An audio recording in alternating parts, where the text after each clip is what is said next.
जानाया 31 तारिख मोनायाव जादोंमोन आरो ओमफ्राय 31 तारिख मोनायाव बेयो मानसि लानानै फैदों मानसि लाना फैनानै जोंखौ बिदिनो दम होफैबाय थादों आरो जों सिङाव नर्मेलि जेरखम सानफ्रामबो खामानि मावो बेबायदिनो खामानि मावगासिनो दंमोन सुनाय क्लिनिं माबा माबि दा बेयावहाय फैनानै माबादों आरो बिसोरो सानै मानसि लानानै दम होफैदों जोंखौ ओमफ्राय दम होफैनायाव जोङो जेनेबा जोंनि भुलबो जायाखिसै आरो जानायाथ' जोंनि भुलबो गैखाया बेवहाय थेवबाबो निमाहा टिमाहा बिबाय थेवबाबो मानियाखिसै नालाय ओमफ्राय दा बिदिनो जे बेजों माबानानै लाब गैया नांलायनानैबो लाब गैया मानायबो लाब गैया होननानै जों खामानिखौ गावबागाव खामानिखौ जों कन्टिनिउ खालामबाय आरो कन्टिनिउ खालामनानै बेयो दा साख्रिया बेयाव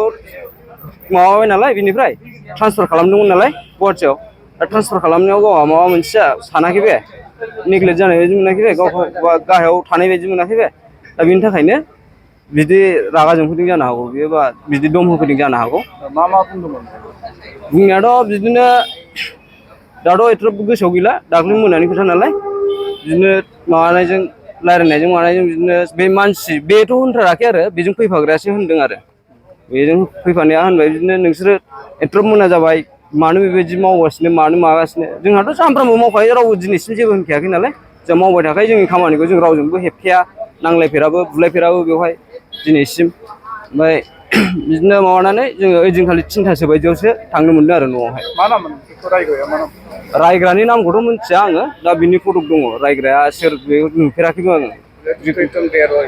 बेथ' मेनेजार जाहैबाय प्रिटम बेर'या मेनेजार औ मेसेजाव जे बर' औ बे रायनाय आरो ट्राइबेलखौ रायनाय औ बे मेनेजार बे मेनेजार बे माब्रैया जाया आरो सोरजों बेबायदि रायलायनाय जाया बियो दा मेसेजखौथ' गासिबो टिम मेम्बारना ब्लकजों जानो हागौ नाम्बारा बेनिया दा आं आनब्लक खालामनो ब्लक खालामाखै नालाय बिदिनो ओमफ्राय दा आंनाव हरदों जाहैदों आरो हरदों जानो हागौ बेबायदि दा दस्रानावबो हरदोंमोन खोमा बिसोर ब्लक खालामनायखाय नुवाखै खोमा बिसोरो मेसेजखौ दा ग्रुपनिफ्रायबो जों बिसोरखौ बेखौ माबा खालामबाय नालाय होखारखाबाय ग्रुपनिफ्राय जोंना स्टाफ ग्रुप दङ मोनसे माने दिनै माबायदि आपडेट बेखौ होबाय थायो दिनै बेसेबां सेल जाया बेसेबां माया सानफ्रामबो खामानिनि रुटिन फैबाय थायो नालाय उमुगना खथायाव जागोन डिउटिया बेना खथायाव आंना खथायाव बेबायदि जागोन नालाय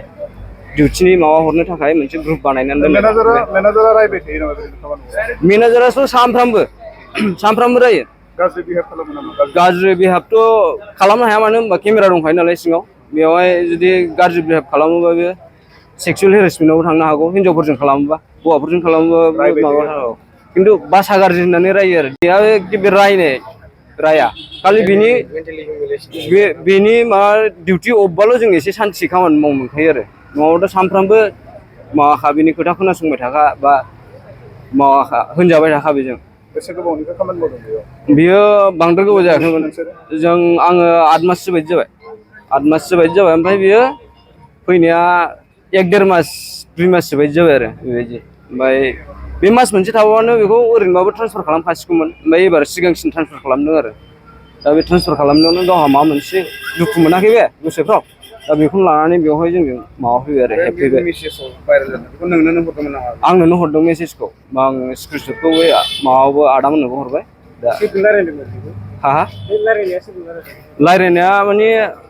दा बुंनो हाला सोरजों रायलायदों दा बयनोबो हरदोंमोन जानो हागौ बे मेसेजखौ ओमफ्राय आंनावल' हाबदों आरो मेसेजआ मानो होनबा आंना ग्रुपाव नङा पार्सनेल नाम्बाराव हरदों औ ग्रुपनिफ्राय गैखाला नालाय बेखौ होखारखाबाय दे होमबालाय